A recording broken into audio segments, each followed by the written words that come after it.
बोला. नमस्कार. आजच्या कार्यक्रमाचं निमित्त सर्वांना माहीतच आहे. आज आपल्याच क्लासमध्ये शिकत असलेली दोन विद्यार्थिनी म्हणजे ज्ञानेश्वरी आणि स्वरा या दोघींचा आज वाढदिवस आहे. उद्या आपल्या क्लासच्या अध्यापिका गुरुवारी हरिभक्त परायण प्रियंका कदम यांचा उद्या वाढदिवस आहे.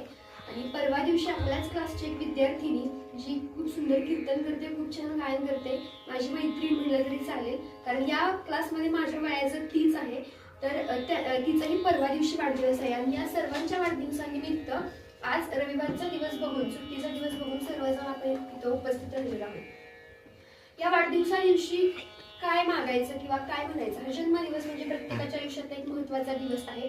आपण जन्माला येणं आणि मरण हे देवाच्या हातात आहे. त्यातला हा महत्त्वाचा दिवस म्हणजे जन्मदिवस.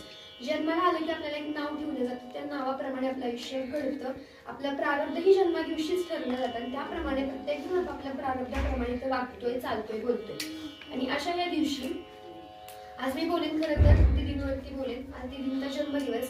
खरं तर या क्लासमध्ये मी 3 वर्ष झाले शिकतेय, पण हे इव्हेंट कधीच मी अटेंड केले नव्हते आजपर्यंत. कधीच या कुठल्या उपक्रमामध्ये सहभागी झाले नव्हते, कारण माझा दिवस म्हणजे एक दिवस यायचा. क्लास सर्वजण नसताना मी एक दिवस येऊन जायचे आणि माझा दीदींचा क्लास व्हायचा. पण या मुलांसोबत राहण्याची आज ही माझी पहिली वेळ आहे. खरं तर ही मुलं इतकी निरागस, इतकी गोंडस आहे, त्यांच्यामध्ये कुठला स्वार्थ नाही, कुठल्या अपेक्षा नाही, कुठला अहंकार नाही, इतकी निस्वार्थ स्वभावाची लहान मुलं. आणि खरं तर हेच वय असतं संस्कार घडण्याचं, हेच वय असतं शिकवण देण्याचं. आणि ते महत्त्वाचं काम आमच्या गुरुवर्य करतायत या मुलांवरती. आता सर्व पालकही बघतच असतील, घरामध्ये मुलं किती छान वागत असतील, किती नम्रतेनं, म्हणजे फक्त दीदींकडे बघायचं, दीदींनी नजर हलवली तर ही पुढे काम करणार, तोपर्यंत कोणी करणार नाही. इतकी त्यांची म्हणजे इतकं मुलांचं आणि त्यांचं इतकं सुंदर बॉन्ड तयार झालाय. हे कशामुळे? तर त्यांच्यामध्ये अगदी सर्वांना मिसळतात. म्हणजे त्यांचं जे मोठेपण, त्यांच्या ज्ञानाचं, त्यांच्या वयाचं जे काही मोठेपण आहे ते सर्व विसरून मुलांच्या त्या निरावस्थेमध्ये त्यांच्यामध्ये सहभागी होतात. आणि खरं हेच सुख आहे, कारण मी स्वतः बघितलं आज या लहान लहान मुलांना इतकं ते स्वतःहून येत आहेत, बोलतायत, इतकं छान एक एक गोष्ट करतात, त्याचं इतकं कौतुक वाटतं जे मोठ्या मुलांनी केलेलं पण वाटणार नाही, कारण ती लहान आहे, त्यांना इतकी बुद्धी नाही, त्यांना इतकं ज्ञानही नाही, पण ते स्वतःहून करतायत. आता मी आल्या बघितलं, मला इतकी कल्पनाच नव्हती इतकं छान होईल.